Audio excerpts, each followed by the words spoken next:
ഇന്നത്തെ ലഞ്ച് എന്ന് പറയുന്നത് നെയ്ച്ചോറും മട്ടൻ കറിയാണ്. അപ്പോൾ ആദ്യം നമുക്ക് നെയ്ച്ചോറ് ഉണ്ടാക്കാം കേട്ടോ.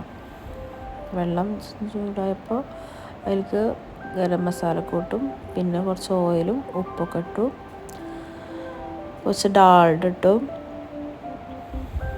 വെള്ളം തിളച്ച് വരുമ്പോൾ നമ്മൾ അരി വെച്ചിട്ടുണ്ടായിരുന്നു കഴുകിയിട്ട് അതിട്ടു. പിന്നെ ഒന്ന് ഇളക്കി കൊടുക്കാം, അല്ലെങ്കിൽ ഒന്ന് കട്ട പിടിക്കും. അത് ഒരു 75% വെന്താലും നമുക്കത് കോരിയെടുക്കാം. എന്നിട്ട് വേറെ പാനിലേക്ക് നമുക്ക് ദമ്മാക്കാൻ ഇടാം കേട്ടോ. അതിൽ ചോറിട്ടു, കുറച്ച് നെയ്യ് ഒഴിച്ച് എന്നിട്ട് നമ്മൾ ആ ഊറ്റി വെച്ച ആ ചോറിട്ടു. പിന്നെ കുറച്ച് ഉള്ളിയും മറ്റേ ഉണക്കമുന്തിരിയൊക്കെ വറുത്ത് വെച്ചിട്ടുണ്ടായിരുന്നു, അതിട്ടു. കുറച്ച് നെയ്യിട്ടു. അത് കട്ട പിടിച്ച കാരണമാണ് കേട്ടോ സ്പൂൺ കൊണ്ട് ഇടുന്നത്. കുറച്ച് ഓയിൽ ഒഴിച്ചു. 10 മിനിറ്റൊക്കെ നമുക്കത് വെക്കാം, ലോ ഫ്ലെയിമിൽ വെക്കാം. പിന്നെ നെയ്ച്ചോറായിട്ടാണ്, പിന്നെ ഇളക്കി കൊടുത്താൽ നെയ്ച്ചോറ് റെഡി. മട്ടൻ കറി ഉണ്ടാക്കാം. അപ്പോൾ ആദ്യം കുറച്ച് ഉള്ളി വേവിക്കാൻ വെച്ച്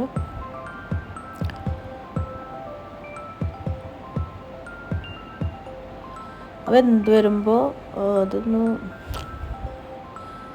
വാടി വരുമ്പോൾ ഇടയ്ക്കൊക്കെ ഒന്ന് ഇളക്കി കൊടുക്കാട്ടോ, അല്ലെങ്കിൽ അടി പിടിക്കുള്ളൂ. കുറച്ച് ഉപ്പിട്ടിട്ട് വേവിക്കാൻ വെച്ചതാട്ടോ. ഇതായി വരുമ്പോൾ നമുക്ക് ഇഞ്ചി വെളുത്തുള്ളി പേസ്റ്റ്, പിന്നെ കുറച്ച് ചുവന്നുള്ളി ഇട്ടിട്ടുണ്ട് കേട്ടോ. ഇഞ്ചി വെളുത്തുള്ളി പച്ചമുളക് പിന്നെ ചുവന്നുള്ളി പേസ്റ്റാണ് കേട്ടോ. പച്ചമണം മാറുന്ന വരെ നമുക്ക് ഇളക്കി കൊടുക്കാം. ബ്രൗൺ കളറാവണ വരെ ഇളക്കി കൊടുക്കുക. അപ്പോഴാണ് അതിൻ്റെ ഒരു പച്ചമണമൊക്കെ മാറി കിട്ടുള്ളൂ. അതിന് നമുക്ക് മസാലകൾ ഇടാം കേട്ടോ. ഒന്ന് ഇളക്കിയിട്ട് ഒരു പച്ചമണമൊക്കെ ഒന്ന് മാറി ഒരു ബ്രൗൺ കളറൊക്കെ വന്നാൽ നമുക്ക് 3 ടീസ്പൂൺ മല്ലിപ്പൊടി ഇടുക. പിന്നെ ഒരു 3 ടീസ്പൂൺ മുളക് പൊടി, എരിവിനനുസരിച്ചിട്ട് കൂട്ടും കുറക്കൊക്കെ ചെയ്യാം കേട്ടോ.